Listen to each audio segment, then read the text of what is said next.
Hello everyone and welcome back to my channel. So this is chapter 8 of class 10th Introduction to Financial Market and the name of the chapter is Miscellaneous. तो यहाँ miscellaneous से ही पता लग रहा है कि हम बहुत सारे issues के ऊपर discuss करेंगे. तो सबसे पहला है what are corporate actions? Corporate actions का मतलब होता है कि important decisions which are taken by the company. तो अगर आपको पेपर में आता है तो आप लिख सकते हो they are the important decisions taken by the company. और इन डिसीजंस का इम्पैक्ट किस पे पड़ता है? इनका ये जो डिसीजंस कंपनी लेती है इनका डायरेक्टली अफेक्ट करती हैं डिसीजंस शेयर्स को और शेयर होल्डर्स को, राइट? तो इसमें ये जो डिसीजंस होती हैं ये कौन अप्रूव करता है? इन डिसीजंस को अप्रूव करते हैं बोर्ड ऑफ डायरेक्टर्स और share holders, board of directors and share holders, right? तो how many types of what kind of corporate decisions are there? तो कॉर्पोरेट डिसीजंस जो होती हैं दे आर जैसे डिविडेंड्स हो के बारे में, stock splits, right issues, bonus issue. तो इन सब डिसीजंस के बारे में या कॉर्पोरेट एक्शंस के बारे में हम इस चैप्टर में पढ़ेंगे, राइट? तो कंपनी जो भी ये डिसीजंस इंपॉर्टेंट डिसीजंस लेती है इसका डायरेक्टली जो इम्पैक्ट पड़ता है upon it directly has a impact on the number of shares and price of the security. ठीक है, मैं एक बार दोबारा रिपीट कर रही हूँ. तो कॉर्पोरेट एक्शंस क्या हुए? जो भी इंपॉर्टेंट डिसीजंस कंपनी लेती है और उन डिसीजंस का इम्पैक्ट पड़ता है कंपनी के प्राइस पे, शेयर प्राइस पे, नंबर ऑफ शेयर्स पे. ये डिसीजंस कौन लेते हैं? Share holders, board of directors इसको अप्रूव करते हैं, ऑथराइज करते हैं डिसीजंस को, right? So and why these decisions are important? ये डिसीजंस इसलिए इम्पोर्टेंट होती है क्योंकि इस डिसीजन से इन्वेस्टर जो है उसको पता लग जाता है कि कंपनी की फाइनेंशियल हेल्थ क्या है, कंपनी के फ्यूचर प्लान क्या रहेंगे, शेयर प्राइसेस कैसे मूव करेंगे. सो इन्वेस्टर को एक क्लियर पिक्चर मिल जाती है, right? Now next question is what is meant by dividend declared by the companies. जो भी इन्वेस्टर्स हैं कंपनी में पैसा लगाते हैं तो in return they get some benefit and that is called as dividend. shareholders को क्या मिलता है? dividend मिलता है. तो जो ये रिटर्न्स हैं, अगर आप इन्वेस्टर इक्विटी में पैसा लगा रहा है तो उनको रिटर्न्स जो है दो फॉर्म में मिलते हैं. First is growth in the value and growth in the value of the share and second is dividend. Dividend company जो है शेयर होल्डर्स को पे करती है, या फाइनल डिविडेंड पे करती है या इंटरिम डिविडेंड पे करती है, राइट? सो डिविडेंड जो है, अगर कंपनी डिविडेंड पे कर रही है तो it has a very good image in the eyes of the share holder. क्योंकि अगर कंपनी डिविडेंड पे कर रही है तो इसका मतलब होता है the company is performing good and that is why company is able to pay the dividend to the share holders. Now what is meant by dividend yield? तो डिविडेंड यील्ड आप कैसे कैलकुलेट करते हो? You divide the dividend by the share price. So it gives you dividend yield. तो ये जो मैंने green से हाईलाइट की हुई है ये जो फॉर्मूला मैंने लिखा है, इस स्टेटमेंट को मैंने फॉर्मूले की फॉर्म में लिखा है, right? Now what is stock split? Stock split का मतलब क्या होता है कि कंपनी जो है अपने शेयर्स इंक्रीज कर देती है, ठीक है, स्टॉक को स्प्लिट कर देती है. जैसे अगर किसी शेयर होल्डर के पास पहले एक ही शेयर था, राइट? तो अब वो एक शेयर की जगह शेयर होल्डर 4 शेयर्स लेगा. He will be holding 4 shares, right? लेकिन जो टोटल वैल्यू है या टोटल मार्केट कैपिटलाइजेशन है वो सेम रहेगा. तो क्या इसका कॉन्सेप्ट का मतलब है, इसको हम अभी पढ़ते हैं. तो पहले तो डेफिनेशन एक बार देख लेते हैं. स्टॉक स्प्लिट ये एक कॉर्पोरेट एक्शन है, ठीक है, जिसमें एग्जिस्टिंग शेयर को स्प्लिट किया जाता है जो एग्जिस्टिंग शेयर होती है उसकी एक पर्टिकुलर फेस वैल्यू होती है और हम उसको स्मॉल डिनोमिनेशन में डिवाइड कर देते हैं, कन्वर्ट कर देते हैं, so that number of shares बढ़ जाते हैं लेकिन मार्केट कैपिटलाइजेशन या value of the shares held by the investor remains the same. ये थोड़ा सा भी टेक्निकल है लेकिन इसको मैं दोबारा इस डेफिनेशन में आऊंगी, उससे पहले हम एक बार इस टेबल को देखते हैं जिससे आपको ये समझ आ जाएगा। सपोज एक इन्वेस्टर है, उसने कितने शेयर्स होल्ड किए? 100। उसके पास 100 शेयर्स हैं और एक शेयर का प्राइस है ₹40। ठीक है, तो मार्केट कैपिटलाइजेशन मैंने आपको बताया था क्या फॉर्मूला होता है, number of shares into share price. तो यहाँ पे नंबर ऑफ शेयर्स कितने हैं? नंबर ऑफ शेयर्स है 100 और शेयर प्राइस है 40, तो ये 4000 मार्केट कैपिटलाइजेशन हो गया, राइट। 100 शेयर्स इन्वेस्टर ने होल्ड किए हुए हैं, एक का प्राइस 40 है, मार्केट कैपिटलाइजेशन निकालना है तो हम कैसे निकालते हैं, 100 को मल्टीप्लाई करेंगे 40 से, 4000 आ जाएगा। ये अभी स्प्लिट नहीं हुआ, प्री स्प्लिट का मतलब है स्प्लिट से पहले की सिचुएशन। अब कंपनी स्प्लिट कर देती है शेयर को, पोस्ट स्प्लिट, स्प्लिट के बाद क्या होता है, जैसे कंपनी ने अब क्या किया कि 400 जो इन्वेस्टर, ये है 2 for 1 स्प्लिट, मतलब कि जो इन्वेस्टर 100 शेयर्स पहले होल्ड कर रहा था, जिसके पास 100 शेयर्स थे, now he will be holding 200 shares. तो जिसके पास एक शेयर था वो एक की जगह 2 शेयर्स होल्ड करेगा। तो उसी फॉर्म में अगर 100 शेयर्स हैं तो इन्वेस्टर अब कितना होल्ड करेगा, 200, राइट। बट अब शेयर का जो एक शेयर प्राइस पहले 40 रुपीज था, अब वो 20 रुपीज हो गया, अब वो 20 रुपीज हो गया। 20 रुपीज हम कैसे निकालेंगे, हम इसको क्या, इसका नया शेयर प्राइस निकालने का क्या वे है कि जो पहला वाला स्टॉक प्राइस था, प्रीवियस कितना था, प्रीवियस मैं इसको हाईलाइट कर देती हूँ, ये हमारा प्रीवियस स्टॉक प्राइस था 40। तो इस 40 को हम डिवाइड करते हैं बेटा, ये देखिए, by the split ratio, by the split ratio. ये 2 for 1 जो है ये हमारी स्प्लिट रेशो है, दैट इज 2:1। तो हम इसको 2, इसको मैं ऐसे लिख देती हूँ तो क्लियर होगा, 2/1 इससे डिवाइड करूंगी तो नया शेयर प्राइस आ गया 20, जो ये वाला, राइट। लेकिन अब आप नोट करोगे जो मार्केट कैपिटलाइजेशन या इन्वेस्टर की जो वैल्यू थी, टोटल वैल्यू, वो सेम रहेगी। अब number of shares into share price आपका 4000 हो गया, जो बिल्कुल सेम है as compare to the previous one, right. तो अब मैं दोबारा इसको एक बारी ब्रीफ कर देती हूँ। स्टॉक स्प्लिट का मतलब क्या है कि कंपनी जो है वो शेयर्स को स्प्लिट कर देती है। इससे क्या होता है, जो इन्वेस्टर नंबर ऑफ शेयर्स पहले होल्ड कर रहा था वो अब इट विल बी इंक्रीज, तो number of shares will increase. पहले इन्वेस्टर कितने होल्ड कर रहा था, पहले इन्वेस्टर 100 शेयर्स अगर होल्ड कर रहा था और कंपनी अब स्प्लिट किस रेशियो में करिए, 2:1 में, तो इसका मतलब है जो इन्वेस्टर पहले 100 होल्ड कर रहा था अब वो डबल करेगा, 200 करेगा।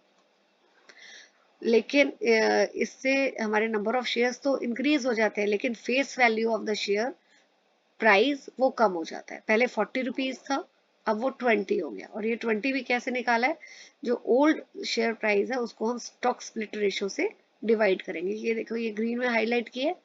तो इजी वे टू डिटरमिन नया स्टॉक प्राइस हमने कैसे निकाला है, प्रीवियस शेयर प्राइस को हमने डिवाइड किया है स्प्लिट रेशियो से। बट आप दोनों में स्प्लिट से पहले और स्प्लिट के बाद देखोगे कि मार्केट कैपिटलाइजेशन जो है वो सेम है।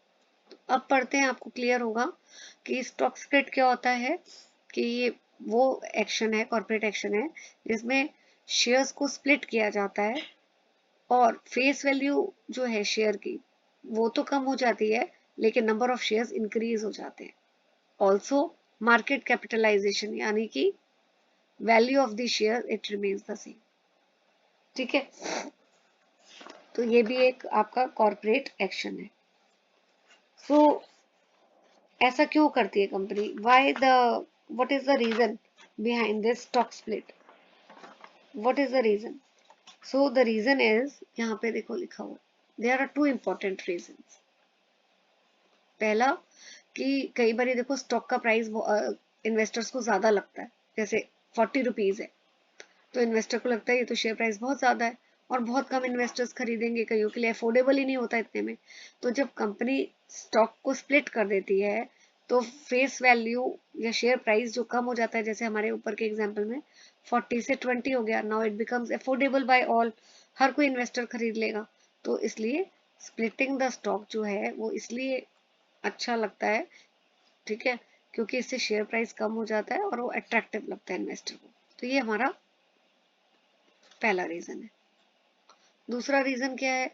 इससे स्टॉक की लिक्विडिटी भी है वो इंक्रीज होती है, it increases the stock liquidity, क्योंकि बहुत सारे इन्वेस्टर्स जो हैं वो अफोर्ड कर सकते हैं, वो खरीदते हैं कंपनी के शेयर्स, तो लिक्विडिटी बढ़ती है। Now what is buyback of shares?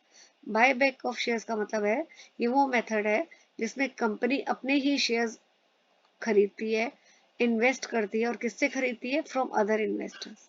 Company ने पहले शेयर्स जैसे शुरू में अपने सेल किए, कई इन्वेस्टर्स थे उन्होंने खरीदे कंपनी के शेयर्स, लेकिन बाद में कंपनी, ये इन्वेस्टर ए है, इन्वेस्टर बी, इन्वेस्टर सी, कंपनी अब किसी भी इन्वेस्टर से शेयर वापस खरीद लेती है, उसको बोलते हैं बायबैक ऑफ शेयर्स। तो कंपनी को ऐसे सेबी कब अलाउ करती है, वो कब शेयर्स खरीद सकती है? It can by the shares from existing share holders, ठीक है, through open market also, through stock exchange and through the share holders also. Okay, now what is index? Next question है हमारा, इंडेक्स किसे बोलते हैं? सो सीएनएक्स निफ्टी ये एक 50 stock index है, ठीक है। 50 स्टॉक इंडेक्स का मतलब क्या है कि ये 50 बिगेस्ट जो हमारी जो बहुत बिगेस्ट कंपनी है जो एक्टिवली ट्रेड करती हैं, ठीक है, ये निफ्टी 50 जो है हमारा उन 50 कंपनीज का जो सिक्योरिटी स्टॉक एक्सचेंज में ट्रेड होती है, ये उसका इंडेक्स है। तो 50 बड़ी बड़ी कंपनीज हैं जो नेशनल स्टॉक एक्सचेंज में अपनी सिक्योरिटीज को, अपने शेयर्स, डिबेंचर्स, बॉन्ड्स को दे trade on the stock exchange. तो निफ्टी 50 बेसिकली उन 50 कंपनीज का पूरा इंडेक्स है जो स्टॉक एक्सचेंज में अपने शेयर्स को बेचती हैं, खरीदती हैं। अब ये इंपॉर्टेंट क्यों है? Why Nifty 50 is important?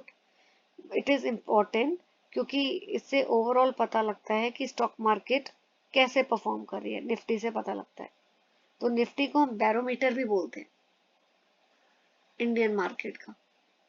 क्यों बैरोमीटर बोलते हैं? कि अगर निफ्टी अप जाता है तो इसका मतलब मार्केट अच्छा कर रही है, अगर निफ्टी कम नीचे जाता है तो मार्केट जो है वो अच्छा नहीं कर रही। तो निफ्टी इंडेक्स मेंटेन कौन करता है? ये 1 मार्कर आ सकता है पेपर में, IISN, that is Index Services and Product Limited, right? Okay, now clearing and settlement of redressal. What is a clearing corporation? Clearing corporation जो है बेटा, ये 3 इंपॉर्टेंट फंक्शन परफॉर्म करती है। 3, फर्स्ट है ये सारी ट्रांजैक्शंस क्लियर करती है और सेटल करती है। जैसे क्लियर और सेटल का क्या मतलब है कि अगर एक इंसान ने शेयर सेल किए, ठीक है, जैसे दो के बीच में डीलिंग हो रही है, A is selling to B, A is selling shares to B, तो ट्रांजैक्शन सेटल कैसे होगी? जब ए अपने शेयर्स बी को सेल कर देगा और बी जो है वो पेमेंट ए को दे देगा। तो क्लियरिंग कॉरपोरेशन जो है ये सारी ट्रांजैक्शंस को सेटल करती है। सेकंड, ये फाइनेंशियल गारंटी भी देती है, ठीक है, for all the transactions which are done on the exchange, and risk management function भी प्रोवाइड करती है। अच्छा, अब एक मार्कर आपका और आ सकता है। एक तो ये 3 जो मैंने पॉइंट्स मार्क किए हैं इसको अच्छी तरह लर्न कर लेना। क्लियरिंग कॉर्पोरेशन का फंक्शन भी पूछे जाते हैं पेपर में, तो ये 3 फंक्शंस आपको याद करने। Now full form of this is also asked, NSCCL, it is national securities clearing corporation limited. ये 100% सब्सिडरी है NSC की। ठीक है, ये क्या काम करती है? क्लियरिंग कॉर्पोरेशन का रोल परफॉर्म करती है। Now what is rolling settlement? Rolling settlement में डेफिनेशन नहीं पढ़ूंगी, पहले पहले आपको उसका कॉन्सेप्ट में समझाऊंगी। देखो, जो भी ट्रेड होती है स्टॉक एक्सचेंज में, तो it must be completed after a fixed number of days. आपने, एक इंसान ने शेयर्स बेचे, दूसरे ने खरीदे, तो ये जो ट्रेड है buying and selling, it must be completed after a fixed number of days. And what is that fixed number of days? It is T+2 basis. It must be settled. इसका मतलब क्या है? जैसे सपोज मंडे को, Monday is called as T day. T day का मतलब है trade day. Why it is called as trade day? क्योंकि इस दिन जो है ए ने बी को शेयर्स सेल किए, ए सेल कर रहा है बी को। ठीक है, तो अब इसके बाद आता है T+1 day, that is Tuesday. लेकिन Wednesday is called as T+2 day. T+2 day अब है, इसका मतलब है कि वेनेसडे को ये जो ट्रांजेक्शन है ये सेटल हो जानी चाहिए। इट मींस कि ए को जो है सिक्योरिटीज शेयर्स बी को ट्रांसफर कर देने चाहिए, राइट। और बी को जो है he should have made the payment to A on Wednesday, right? तो it is called as rolling settlement. तो रोलिंग सेटलमेंट का मतलब है जो भी ट्रेड हुई है, जो भी ट्रांजेक्शन्स हुई हैं, किसी शेयर्स जो बेचे खरीदे गए हैं वो सेटल हो जाने चाहिए। सेटलमेंट का मतलब ये है कि जिसने बेचे हैं उसको पेमेंट मिल जानी चाहिए, और जिसने शेयर्स खरीदे हैं उसको शेयर्स रिसीव हो जाने चाहिए। So that is called as rolling settlement. Okay, coming to the next point, pay in and pay out day. So pay in का मतलब क्या होता है? पे इन का मतलब है कि देखो, एक्सचेंज के थ्रू ही डीलिंग हो रही है, ये स्टॉक एक्सचेंज है। ए जो है वो बी को स्टॉक एक्सचेंज के थ्रू शेयर्स बेचता है। ठीक है, तो पे इन डे का मतलब है कि सेलर्स जो है, जो शेयर्स बेच रहा है, he should give the shares to the exchange.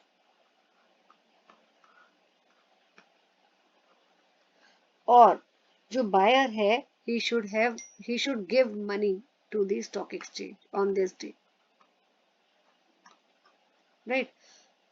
तो ए ने अगर शेयर्स बेचे हैं स्टॉक एक्सचेंज के थ्रू, तो उसको ये जो शेयर्स हैं ये एक्सचेंज को डिलीवर कर देने चाहिए। अच्छा, इसमें मैंने एक, इसको एरो को ऐसे कर देती हूँ, थोड़ा सा कंफ्यूजन हो जाएगी नहीं तो आपको। सो दिस इज पे इन डे। यहाँ मैं पे इन की बात कर रही हूँ कि इस दिन स्टॉक एक्सचेंज, अगर ये आपने ए ने बी को शेयर्स बेचे हैं स्टॉक एक्सचेंज के थ्रू, तो ये शेयर्स डिलीवर हो जाने चाहिए, स्टॉक एक्सचेंज के हाथ में आ जाने चाहिए पे इन डे में।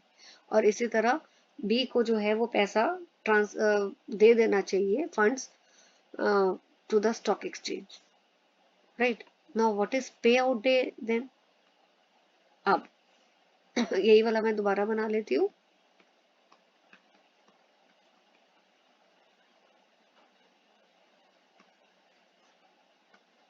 ठीक है, अब जो शेयर्स पे आउट डे में क्या होता है कि यहाँ पे एक्सचेंज जो है वो शेयर्स दे देगा बायर को। बी ने खरीदे थे तो he will give, exchange will transfer और गिव, मैं गिव लिख देती हूँ तो आपको याद भी रहेगा, आप ऐसा बना सकते हो, will give shares to B. और स्टॉक एक्सचेंज जो है वो it will give money to the seller. ठीक है, तो दिस इज पे आउट। तो पे आउट में क्या है, स्टॉक एक्सचेंज सेलर को पैसे दे देगा और बायर को जो है वो शेयर्स दे देगा। दिस इज कॉल्ड एज पे out. Now what is auction? Auction का क्या मतलब है, कई बार क्या है, सेलर जो है वो डिलीवर नहीं करता शेयर्स स्टॉक एक्सचेंज को, लेकिन बायर जो है उसको तो अपने शेयर्स चाहिए। तो अब ये इसने सेलर ने जो है he has not deliver the shares to the stock exchange. अब स्टॉक एक्सचेंज क्या करेगा, वो सिक्योरिटीज को, जो सिक्योरिटीज डिलीवर नहीं होती है स्टॉक एक्सचेंज को, तो वो क्या करता है, वो एक ऑक्शन लगाता है। ऑक्शन मतलब बोली।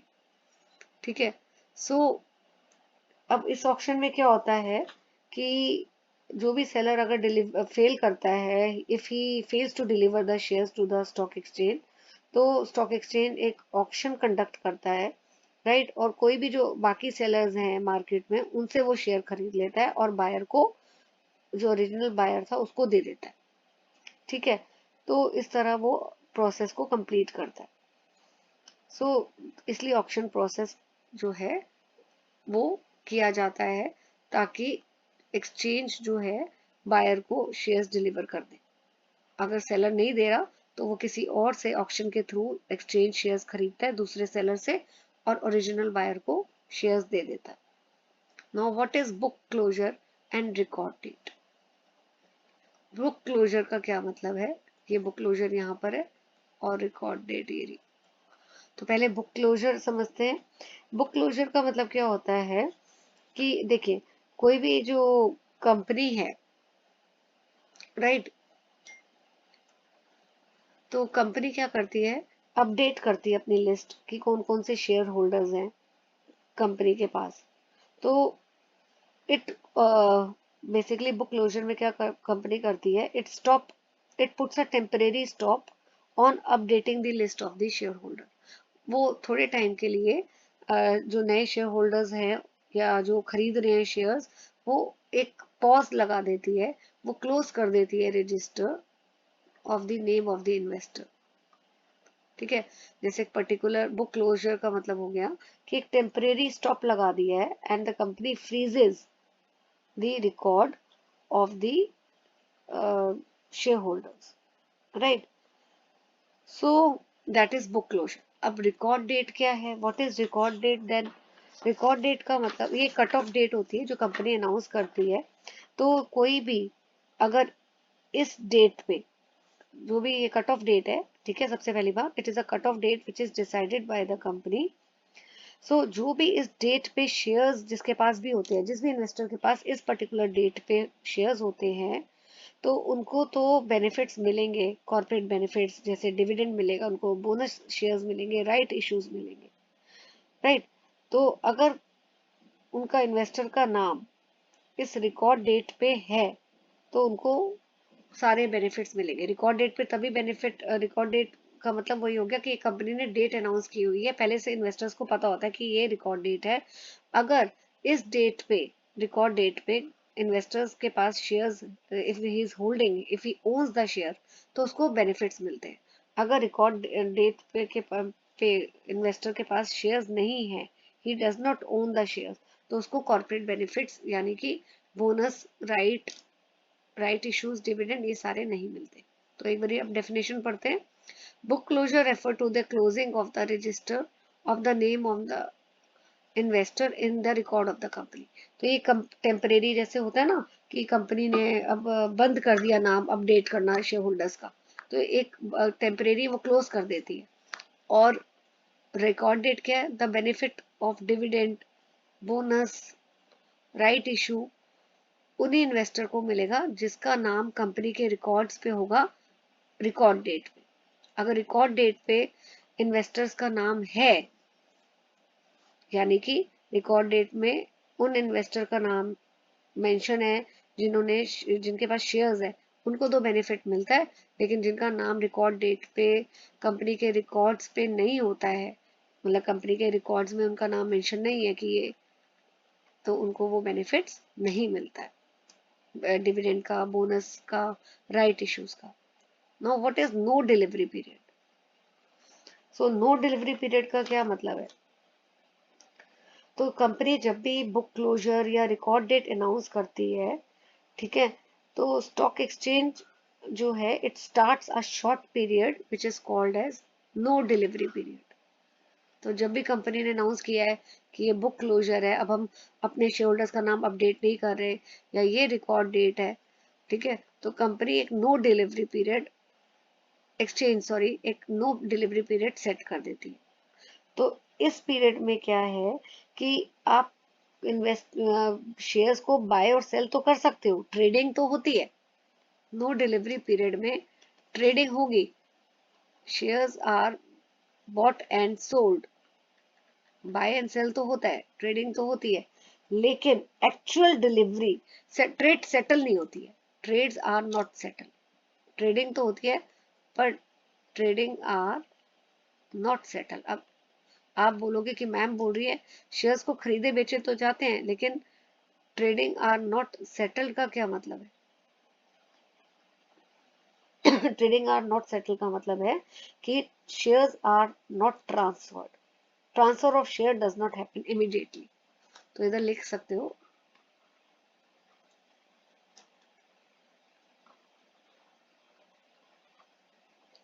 transfer of shares do not sorry happen immediately.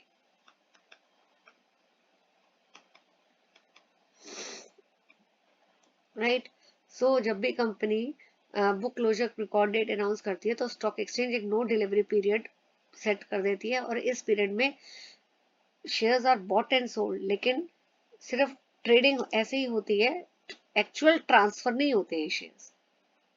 और क्यों ऐसा किया जाता है?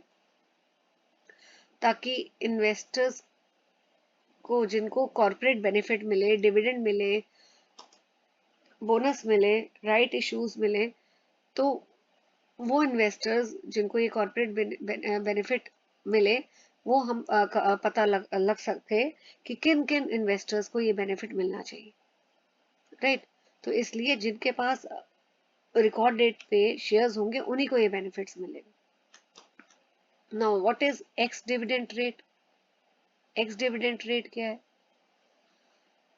ओके, ये वो डेट है, एक्स डिविडेंड डेट, कि इसमें you can, if you want to write तो यू कैन राइट। अच्छा, इसमें एक चीज और मैं आपको बता देती हूँ कि सपोज देखो, थोड़ा सा एग्जांपल आपको ना मैं एक पहले से क्लियर करके बताऊंगी तो आपको इजी रहेगा। कि सपोज रिकॉर्ड डेट है 10 नवंबर, राइट, और किसी ने अगर शेयर्स खरीदे हैं 8 को या 9 नवंबर को, लेकिन उनको डिलीवर नहीं हुए शेयर्स, ट्रेडिंग तो हुई है 8 या 9 को, लेकिन उनको शेयर्स ट्रांसफर नहीं हुए हैं, ठीक है, तो उस केस में they will not get the corporate benefits.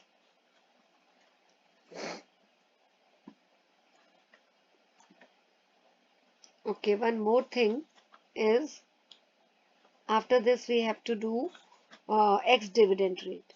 What is this date? ये वो डेट है कि अगर इस डेट के बाद कोई भी शेयर्स को खरीदता है तो उसको डिविडेंड नहीं मिलेगा, he will not get the upcoming dividend. So it is the date, अगर आप इस डेट के बाद कोई भी शेयर्स खरीदते हो, if you buy the shares after this date, ठीक है, it is a date after which अगर अगर कोई भी शेयर्स को खरीदता है तो उसको डिविडेंड नहीं मिलेगा। जैसे सपोज अगर आप एक्स डिविडेंड से पहले, इस डेट से पहले खरीदते हो तो आपको मिल जाएगा, लेकिन अगर आप इस डेट पे खरीदोगे, एक्स डिविडेंड डेट पे खरीदोगे या इसके बाद खरीदोगे तो डिविडेंड नहीं मिलेगा, right. Now what is ex date? अच्छा, इसकी डेफिनेशन एक्स डिविडेंड की, द डेट ऑन विच a security begins trading without the dividend including in the price. तो सिंपल है, अगर आपको ये समझना है तो ये वो डेट है कि after which anyone who buys the shares will not get the dividend. तो अगर आप इस डेट पे या इसके बाद कभी भी शेयर्स को खरीदोगे तो डिविडेंड नहीं मिलेगा। What is ex date? अच्छा, इसका ऊपर एग्जांपल वही था जैसे कि अगर आप 10th नवंबर लेते, 10th नवंबर को अगर आप एक्स डिविडेंड डेट है तो 9th नवंबर को अगर आप शेयर्स खरीद रहे हो तो आपको मिल जाएगा। लेकिन अगर आप 10th को या 10th के बाद खरीदते हो तो आपको डिविडेंड नहीं मिलेगा। Now what is X date? X date is nothing but it is the first day of no delivery period। ये वाला, ये डेफिनेशन आप कर सकते हैं। ये जो भी no delivery period stock exchange set करती है, तो नो डिलीवरी पीरियड का जो फर्स्ट डे होता है, फर्स्ट डे, उसको हम एक्स डेट बोलते हैं, right? So that is called as ex date. So what happens on the ex date? ठीक है, अगर आप फ्रॉम द एक्स डेट क्या होता है कि the share start trading without the right to receive the announce corporate benefit. तो अगर आप खरीदते हो, शेयर्स खरीदते हो बिफोर द एक्स डेट तो बेनिफिट मिलते हैं। लेकिन आप एक्स डेट पे जो नो डिलीवरी पीरियड का फर्स्ट डे है, अगर आप उस पे खरीदोगे शेयर्स या उसके बाद खरीदोगे तो कॉर्पोरेट बेनिफिट्स नहीं मिलेंगे, right? Then the corporate benefits will not be announced।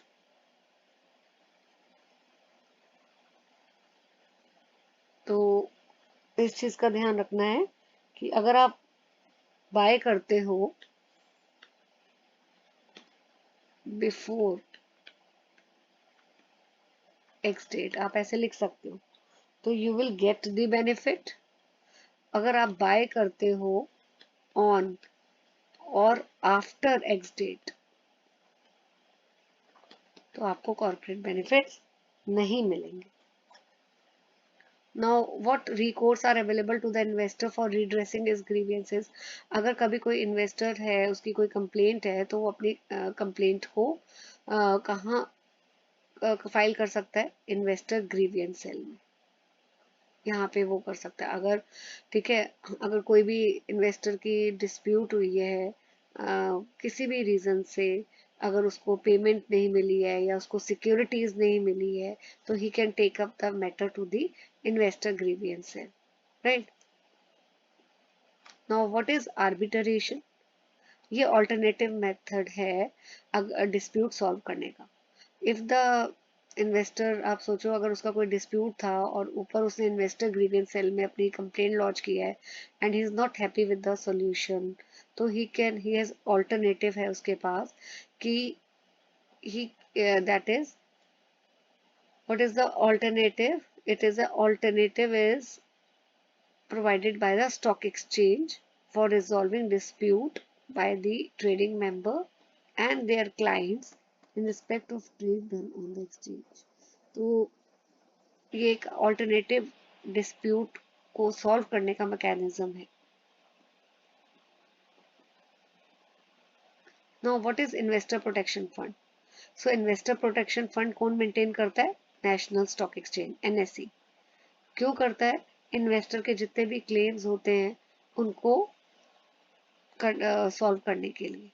ठीक है, इन्वेस्टर किस चीज पे क्लेम कर सकता है? हो सकता है कि इन्वेस्टर्स को पेमेंट ही नहीं मिली है ब्रोकर से, तो कोई भी इस तरह का इशू होता है कि इन्वेस्टर को पेमेंट नहीं मिली ब्रोकर से, या उसको शेयर्स अगर उसने खरीदे उसको शेयर्स सिक्योरिटीज नहीं मिली, तो इन्वेस्टर प्रोटेक्शन फंड से हम जो है इन्वेस्टर के क्लेम्स को सॉल्व कर सकते हैं, राइट?